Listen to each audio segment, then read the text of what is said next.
तो कहानी की शुरुआत वहीं से होती है जहां पहला एपिसोड खत्म हुआ था। पिछली रात की दुखद चाकूबाजी के बाद जासूस गुगडू अपने साथियों को एक पुराना टीवी शो चीफ इंस्पेक्टर देखते हुए पाता है। गुगडू के वरिष्ठ अधिकारी बताते हैं कि यह उनकी टीम का एक नए मामले की तैयारी का तरीका है और आगे कहते हैं कि उन्हें कल रात से ही हत्या के लिए नियुक्त किया गया है। हम मिन ह्युक के कार्यालय में वहीं से शुरू करते हैं जहां से हमने छोड़ा था, जब उसका पीछा करने वाला व्यक्ति कॉल करता है और बोंग सून घबराकर सुनती है क्योंकि वह डरावनी आवाज उसके बॉस को धमकाती है। मिन ह्युक स्वीकार करता है कि यह 2 महीने से चल रहा है और उसे उसकी सुरक्षा में अपना काम करने के लिए कहता है। मिन ह्युक ने गंभीर स्वर को तोड़ते हुए कहा कि वह इसके बाद काम नहीं कर सकता, फिर अपने होवरबोर्ड पर सवार होकर कार्यालय से बाहर निकल जाता है। बोंग सून जल्दी से उसे पकड़ने के लिए दौड़ता है और बुदबुदाता है कि उसके काम करने के तरीके के बारे में अफवाहें सच हैं।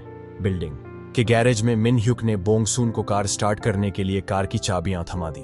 जब बोंग सून को आश्चर्य हुआ कि ऐसा क्यों है, तो मिन ह्युक ने जवाब दिया, तुम्हें कभी नहीं पता, वहां बम भी हो सकता है। फिर वह आराम से टहलता हुआ नजदीकी खंभे के पीछे छिप गया। अपने बॉस को थोड़ा और घूरते हुए बोंग सून ने कार स्टार्ट की, जो फटती नहीं है, और मिन ह्युक को ड्राइव करने के लिए वापस बाहर निकल गई। जब बोंग सून पीछे की सीट पर बैठने के लिए आगे बढ़ी तो उसे घूरने की बारी आई और उसने झट से कहा कि वह टैक्सी नहीं है। मैं कसम खाता हूं, ये दोनों घूरना एक ओलंपिक खेल बना देते हैं। बोंग सून की मां और उसके दोस्त आगामी पड़ोस पुनर्विकास योजना पर चर्चा करने के लिए परिवार की अखरोट की दुकान पर फिर से इकट्ठा होते हैं। ऐसा लगता है कि कल रात की हत्या के बाद मां को लगने लगा है कि पड़ोस को सुरक्षित बनाने के लिए पुनर्विकास एक अच्छा विचार हो सकता है। जब गुगडू की मां मीहवा फिर से बेकरी में रुकती है तो दोस्तों को बाधित किया जाता है। इस बार मां मीहवा को बुलाती है, उसे अपनी याचिका पर हस्ताक्षर करने के लिए कहती है और धीरे से जोर देती है कि इतना महत्वपूर्ण लेखक उनके मुद्दे को लोगों तक पहुंचाने में मदद करेगा। मीहवा निडर होकर विनम्रता से मना कर देती है। जब वह चली जाती है तो तीनों महिलाएं उसे घूरती हैं और मां कहती है कि वह उस महिला के साथ घुल मिल नहीं सकती। नाक्युंग शिम पार्क बोमी के आने से उनकी नाराजगी कम हो जाती है, जो बुसान से एक पारिवारिक मित्र लगती है। मिन ह्युक बोंग सून के साथ उसकी सुरक्षा में एक मॉल की ओर जाता है। वह पास में ही एक संभावित पीछा करने वाले के बहाने से उसका हाथ पकड़ता है, यह दावा करते हुए कि यह स्पष्ट नहीं होना चाहिए कि वह उसकी अंगरक्षक है। दुख की बात है कि यह लंबे समय तक नहीं चलता क्योंकि बोंग सून उसका हाथ खींच लेती है। मिन ह्युक कुछ गंभीर खुदरा चिकित्सा में लिप्त है और अपने चयन को छोटे लेकिन शक्तिशाली बोंग सून के ऊपर और ऊपर रखता है। वह बदले में यह देखकर हैरान रह जाती है कि सिर्फ एक दोपहर में उसने उसकी सालाना तनख्वाह खर्च कर दी। अपनी सारी खरीदारी से बोंग सून को लादने के बाद मिन ह्युक के पास एक परोपकारी पल आता है और वह उसे भी कुछ लाने का वादा करता है। बोंग सून शर्मीली खुश है जब तक उसे एहसास नहीं होता कि उसका कुछ सिर्फ एक आइसक्रीम कोन है। ओह, अगर नजरें मार सकती। शॉपिंग के बाद दोनों एक पार्क में जाते हैं जहां मिन ह्युक अपने ड्रोन उड़ाने के हुनर से बोंग सून को प्रभावित करता है। जब भी वह किसी ट्रिक पर खुशी मनाती है तो वह प्यार से मुस्कुराता है। प्यारा, हालांकि ड्रोन सिर्फ दिखावे के लिए नहीं है, क्योंकि मिन ह्युक दूर से अपने पीछा करने वाले को देखता है। जब वह आदमी मोटरसाइकिल पर चढ़ता है तो गेमर सीईओ चालाकी से ड्रोन का इस्तेमाल करके उसका पीछा करता है और उस आदमी की लाइसेंस प्लेट की तस्वीर खींचता है। बोंग सून प्यार से उसका उत्साहवर्धन करता है। मिन ह्युक बोंग सून को घर छोड़ता है, लेकिन जब वे पिछली रात की हत्या के व्यस्त अपराध स्थल से गुजरते हैं तो माहौल उदास हो जाता है।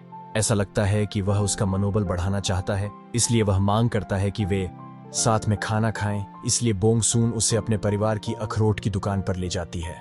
दुकान पर मां अपने दोस्तों के साथ बोंग सून की उदासीन जीवन शैली पर विलाप करती है और कामना करती है कि उसकी बेटी को बहुत सारे पैसे वाला एक पागल आदमी मिल जाए। और बोंग सून अंदर आती है, उसके पीछे मिन ह्युक, उसका कुछ हद तक पागल बहुत धनवान सीईओ बॉस। बोंग सून काउंटर पर अपने पिता को सिर हिलाकर इशारा करती है, फिर एक आम ग्राहक होने का दिखावा करती है। वह मां को भी चुप रहने का इशारा करती है, लेकिन ऐसा करना जरूरी नहीं लगता। जब मां और उसके सभी दोस्त सुंदर अमीर दिखने वाले मिन ह्युक को देखकर दंग रह जाते हैं, उसके लिए यह श्रेय की बात है कि वह सिर्फ थोड़ा सा घबराता है। जिस समय बोंग सून और मिन ह्युक बाहर निकलते हैं, पिताजी, मां और सभी महिलाएं खिड़की की ओर दौड़ती हैं और उन दोनों को घूरती हैं, महंगी कार के बारे में बातें करती हैं और सोचती हैं कि क्या यह बोंग सून का बॉयफ्रेंड है। काम के बाद बोंगसून अपनी दोस्त क्यूंग शिम का अभिवादन करने के लिए घर भागती है। जाहिर है वह बोंगसून की गुप्त ताकत के बारे में जानने के लिए काफी करीब है, क्योंकि वे दोनों खुशी से अभिवादन करते हैं और घर बोंगसून के शक्तिशाली कदमों से हिल जाता है। दोनों ने बोंगसून की नई नौकरी के बारे में बात करते हुए कुछ समय बिताया। क्यूंग शिम उसकी नौकरी के बारे में सुनकर खुश है, लेकिन वह अपने बॉस के बारे में कुछ अजीब ऑनलाइन पोस्टिंग दिखाती है, जिसमें बताया गया है कि उसे शॉपिंग करना पसंद है और उसे महिलाओं की संगति पसंद नहीं है। बोंगसून को लगता है कि उसने किसी विवाद से बचने के लिए एक महिला अंगरक्षक को रखा है और दोनों को लगता है कि मिनह्युक समलैंगिक होगा। उस रात डिनर एक खुशी का अवसर था, लेकिन जब मां बोंगसून से उनकी दुकान में लाए गए खूबसूरत बॉस के बारे में पूछताछ करने लगी तो जश्न में बाधा आ गई। इसे स्वर्ग से मिला एक दिव्य उपहार बताते हुए मां अपनी बेटी को निर्देश देती है, जाओ और उस आदमी से शादी करो। बोंगसून अपनी मां से नाटक देखना बंद करने के लिए कहती है, फिर चिल्लाती है वह समलैंगिक है। विंड मेज के चारों ओर के सन्नाटे में सीटी बजाती है, जब तक कि मां उसे झटक कर यह नहीं कहती कि कोई बात नहीं। मां चिल्लाती है, आजकल ऐसे कोई भी पुरुष नहीं है जिनमें ऐसी कोई खामी ना हो। ये ठीक है, ये ठीक है। वाह, कितना निराशाजनक समय है। गुकडू उस रात अपराध स्थल पर वापस आता है, हाथ में टॉर्च लेकर सबूतों को फिर से देखने के लिए। वह केवल कुछ मिनट ही रुकता है, पास की छत से देख रहे संदिग्ध व्यक्ति को नहीं देख पाता। अरे नहीं, बाद में एक युवा महिला घर के रास्ते पर बस से उतरती है। वह जल्द ही देखती है कि उसका पीछा किया जा रहा है और यह पिछली रात की दुखद पुनरावृत्ति है, जिसमें महिला उसका पीछा करने वाले आदमी से बचने के लिए गलियों में भागती है। वह लगभग अपने सामने के दरवाजे तक पहुंच जाती है, लेकिन वह उसे पकड़ लेता है और फिर हम केवल उसकी चीखें सुनते हैं। तो कहा गुकडू की टीम को जब हमले की खबर मिली तो वे तुरंत कार्रवाई करने लगे और शुक्र है कि इस बार पीड़िता की मौत नहीं हुई। अस्पताल ने उसे स्थिर करने का प्रबंध किया, लेकिन बेचारी महिला पूरी तरह से घायल दिख रही थी। बोंगसून और क्यूंग शिम पीडरसी रूम में है, तभी मां की एक सहेली खबर लेकर आती है कि एक और हमला हुआ है। गुकडू हमलावर को मात्र कुछ मिनटों से चूक जाने के लिए स्वयं को कोसता है तथा अपने वरिष्ठ अधिकारी को बताता है कि हमलावर को शायद इस इलाके की अच्छी जानकारी रही होगी, तभी तो उसने सीसीटीवी कवरेज रहित स्थान चुना। इस बार अपराध का एक गवाह भी था और उसके आने से ही पीड़ित की जान बच गई। युवक ने पुलिस को बयान दिया कि कैसे वह घर लौट रहा था। उसने देखा कि एक व्यक्ति पीड़ित को बेरहमी से पीट रहा था। सौभाग्य से हमलावर उसे देखकर भाग गया। गवाह हमलावर का चेहरा बताने में असमर्थ है, लेकिन उसने बताया कि हमलावर के पैर बहुत बड़े थे। बोंगसून और क्यूंग शिम उस रात घर लौटते हैं। दोनों इस बात से नाराज हैं कि कोई एक मासूम महिला पर इस तरह हमला कर सकता है। क्यूंग शिम कहना शुरू करती है कि बोंगसून को उन लोगों को अपनी हरक्यूलियन दवा का स्वाद चखाना चाहिए, लेकिन बोंगसून को चिंता होती है कि अगर उसने ऐसा किया तो इसके नकारात्मक परिणाम होंगे। जब वे हाई स्कूल के बच्चों के एक गिरोह को दूसरे छात्र को धमकाते हुए देखते हैं तो दोनों की बातचीत बाधित हो जाती है और बोंगसून एक लंबी पीड़ा भरी आह भरती है। ओह, सुपर पावर होने का दुख। बोंगसून समूह के पास जाकर विनम्रतापूर्वक युवाओं से घर जाने और दूसरे छात्र को जाने देने के लिए कहती है। जैसा कि अनुमान था, बच्चे उसके अनुरोध को अनदेखा कर देते हैं, इसलिए बोंगसून समूह के नेता को आगे आने के लिए कहती है, लेकिन उनमें से एक गुंडा उस पर लात मारता है। अच्छा है, बोंगसून बच्चों में से एक के जूते का फीता बांधने के लिए घुटनों के बल बैठ जाती है। एक निराश नूना की तरह झल्लाते हुए कहती है, तुम बुरे काम करने में इतने व्यस्त हो कि तुम्हारे जूते के फीते खुल गए। लेकिन वह अचानक फीतों को कस देती है, जिससे छात्र चिल्ला उठता है और वह उसका पैर फुटपाथ पर दबा देती है। अब भयभीत बदमाश पीछे हट जाते हैं और बोंगसून लड़के के जूते का ऊपरी कपड़ा फाड़ देती है, फिर दूसरे जूते का ऊपरी हिस्सा भी फाड़ देती है, क्योंकि वह नहीं चाहती थी कि उसके जूते असमान हों या कुछ भी। बदमाशों पर क्षतिग्रस्त जूता हिलाते हुए बोंगसून ने बदमाश छात्र को आगे आने का इशारा किया। उसने अपना नंबर उसके फोन में प्रोग्राम कर दिया और उससे कहा कि अगर ये लोग फिर से उसे परेशान करें तो उसे फोन करना। लड़कों की ओर मुड़कर वह उन्हें चेतावनी देती है कि अगली बार जब वह उन्हें पकड़ेगी तो यह उनके पैरों पर होगा, फिर उनके पैरों पर, फिर अच्छा, इसके बाद क्या होगा। वह आंख मारती है और लड़के सभी पीछे हट जाते हैं, अपने अपने आप को पकड़ते हुए, जबकि बोंगसून अपनी बदमाशी की तरह टहलती हुई चली जाती है। हाल ही में हुए हमलों के मद्देनजर पुलिस ने आसपास के इलाकों में और सीसीटीवी कैमरे लगाए हैं। इस बीच मिनह्युक अपने ड्रोन द्वारा खींची गई तस्वीर से अपने पीछा करने वाले की मोटरसाइकिल का नंबर निकालने में सफल हो जाता है।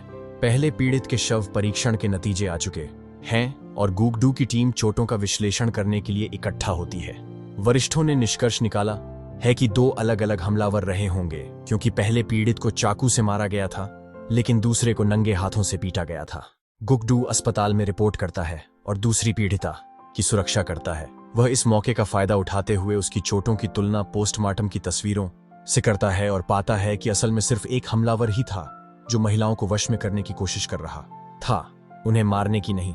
बोंग सून भी अस्पताल में सचिव गोंग और उसकी टूटी हुई पूंछ की हड्डी को देखने के लिए आती है, जो उनके चिकन लड़ाई के परिणाम स्वरूप हुई थी। अंदर जाते समय वह चश्मा और चेहरे पर मास्क लगाए एक डॉक्टर से टकराती है। वह आगे बढ़ जाती है लेकिन डॉक्टर उसे घूरता रहता है। बोंग सून की गरीब सचिव गोंग से मुलाकात उतनी ही अच्छी रही जितनी आप उम्मीद कर सकते हैं, जो वास्तव में बहुत अच्छी नहीं है। दुर्भाग्यपूर्ण सचिव आधे समय तक अपने ठीक हो रहे नितंबों को हवा में उठाए हुए झिझकते हुए बिताता है, जबकि बोंग सून उसे ठीक होने के लिए अच्छी सलाह देने की कोशिश करती है। वह वास्तव में मल और शराब से बने पूप लिकर नामक पेय का सुझाव देती है। रोते हुए सचिव गोंग को छोड़ने के बाद बोंग सून ने गुगडू को देखा, जो पहरेदारी कर रहा था। एक बार फिर जगमगाती रोशनी और चमकदार प्रेम की किरणें दिखाई देती हैं। वह उससे बात करने के लिए आगे बढ़ती है। ठीक उसी समय चश्मा और चेहरे पर मास्क लगाए एक खौफनाक डॉक्टर गुगडू के पास से सीधे पीड़ित के कमरे में चला जाता है।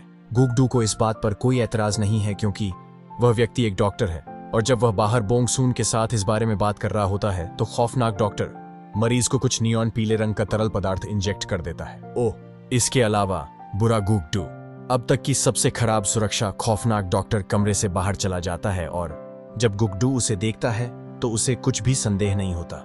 वह बोंग सून से कहता है कि जब वह बाथरूम का इस्तेमाल करे तो वह दरवाजे पर नजर रखे, और उसे चेतावनी देता है कि डॉक्टर या नर्स के अलावा किसी और को अंदर न आने दे। उसके जाने के तुरंत बाद मरीज अपने कमरे में ऐंठने लगती है। जैसे ही बोंग सून चिंतित होकर अंदर देखती है, खौफनाक डॉक्टर एक गरनी लेकर वापस आता है और बोंग सून उसके लिए दरवाजा खोल देता है। वह पीड़िता को स्थानांतरित करता है और शांति से बोंग सून को निर्देश देता है कि वह अधिकारी गुगडू को सूचित करे कि उसे सर्जरी के लिए ले जाया जा रहा है, फिर उसे ले जाए। खौफनाक डॉक्टर महिला को चादर से ढक देता है और वापस लौट रहे गुगडू के पास से निकल जाता है, जो यह नहीं पहचान पाता कि यह उसका शिकार है। गुगडू अब खाली कमरे में वापस आता है और बोंग सून उसे डॉक्टर के बारे में बताना शुरू करता है। तभी मरीज का असली डॉक्टर अपने मरीज की तलाश में आता है। बोंग सून उलझन में पड़ जाता है कि इस डॉक्टर की आवाज दूसरे नकाबपोश डॉक्टर से अलग है, और गुगडू को गुजरती हुई गरनी की याद आ जाती है। पता चलता है कि उसने खौफनाक डॉक्टर को जाते हुए देखा था और कवर से बाहर निकले कटे हुए पैरों को भी देखा था। गुगडू अस्पताल में भागता है, अपने खोए हुए शिकार को खोजता है और अपहरण की रिपोर्ट करने के लिए फोन करता है। जब वह इधर उधर भागता है तो खौफनाक डॉक्टर महिला को एक साइड रूम में ले जाता है, उसे व्हील चेयर पर बिठाता है और अपने कपड़े बदलता है। इस दौरान वह धीरे धीरे गुनगुनाता रहता है। यह एक रोंगटे खड़े कर देने वाला क्षण है जब हम गुगडू को हताश होकर खोजते हुए देखते हैं, जबकि अपहरणकर्ता की गुनगुनाहट डरावनी तरह से गूंजती रहती है। गुगडू अपहरणकर्ता को तब देख लेता है जब वह अपने शिकार को सामने के दरवाजे से बाहर धकेलता है, लेकिन जब तक वह उसे पकड़ता है उसे भूमिगत पार्किंग गैराज के पास केवल एक परित्यक्त व्हीलचेयर ही मिलती है। हे भगवान, हम एक खाली भूमिगत जेल में पहुंच गए, जो किसी डरावने शो की तरह था, जिसमें टपकता पानी, महिला पुतले और खिड़की पर हाथ थपथपाने की एक अजीब सी छवि थी। अपहरणकर्ता, जिसने अब एक मांस के रंग का सिर का मुखौटा पहना हुआ है, अभी भी बेहोश महिला को अपने ठिकाने पर ले जाता है। अस्पताल में वापस आकर गुगडू बोंग सून को बाहर ले जाता है। यह स्पष्ट है कि वे दोनों महिला को खोने के बारे में बहुत बुरा महसूस करते हैं, लेकिन गुगडू उसे दोष नहीं देता है, यह कहते हुए कि यह उसकी अपनी गलती थी कि उसने अपना पद छोड़ दिया। बोंग सून को अचानक याद आता है कि वह पहले हॉलवे में खौफनाक डॉक्टर से टकराई थी, और फिर जब वह मरीज को बाहर ले जा रहा था तो उसकी आवाज वह गुगडू को बताती है कि उसने अपहरणकर्ता की आवाज सुनी है, और उसे आश्वासन देती है कि अगर वह फिर से सुनेगी तो वह उसे पहचान लेगी। गुगडू को सुराग मिलने पर खुशी होती है और वह स्टेशन की ओर चल पड़ता है, लेकिन वह रुककर बोंग सून को आश्वस्त करता है कि यह उसकी गलती नहीं थी, यह परेशान करने वाला है। जेल में अपहरणकर्ता ने महिला को शादी की पोशाक पहना दी है और धीरे धीरे उसे पीले तरल पदार्थ का इंजेक्शन देना शुरू कर दिया है।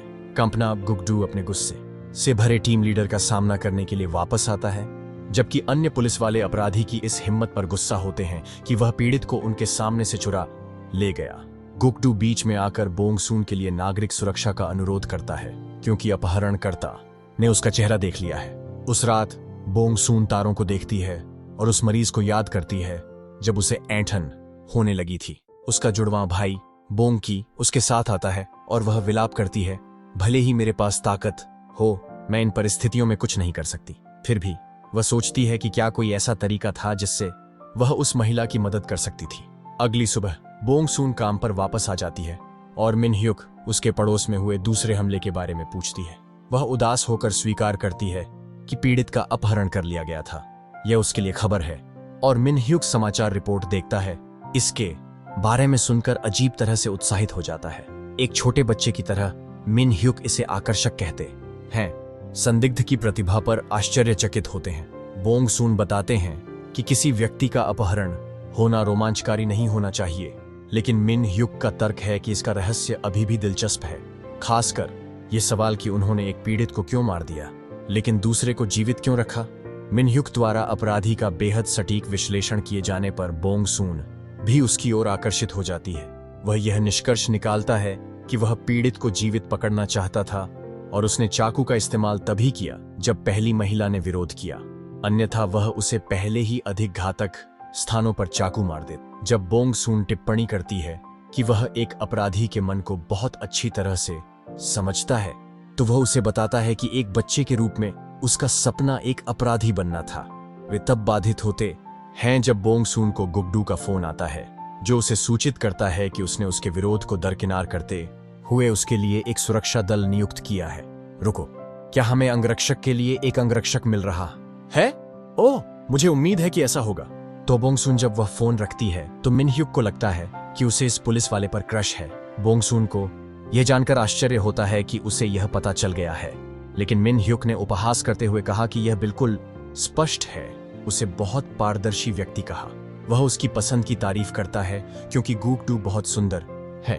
फिर वह उसे यह कहने के लिए बाधित करता है कि गुकडू पूरी तरह से मेरी पसंद है। बोंगसून यह बताने की कोशिश करता है कि मिनह्युक को पुलिस से नफरत है, लेकिन वह इसे टाल देता है। वह कहता है, मुझे सुंदर पुलिस वाले पसंद हैं, और अपनी भौहें हिलाता है। यह कमाल है। मिनह्युक की छेड़खानी बहुत जल्दी बंद हो जाती है जब बोंगसून उसे अपनी नई सुरक्षा ड्यूटी के बारे में बताती है। बोंगसून को उसके पीछे एक गंभीर पुलिस अधिकारी के साथ सावधान मुद्रा में खड़े हुए दिखाया गया है और मिनह्युक उन दोनों को देखकर हैरान है। मिनह्युक अधिकारी को एक तरफ खींचता है, उसे मिस्टर कॉप कहता है और उसे समझाने की कोशिश करता है कि बोंगसून को सुरक्षा की जरूरत नहीं है क्योंकि वह वाकई बहुत मजबूत है।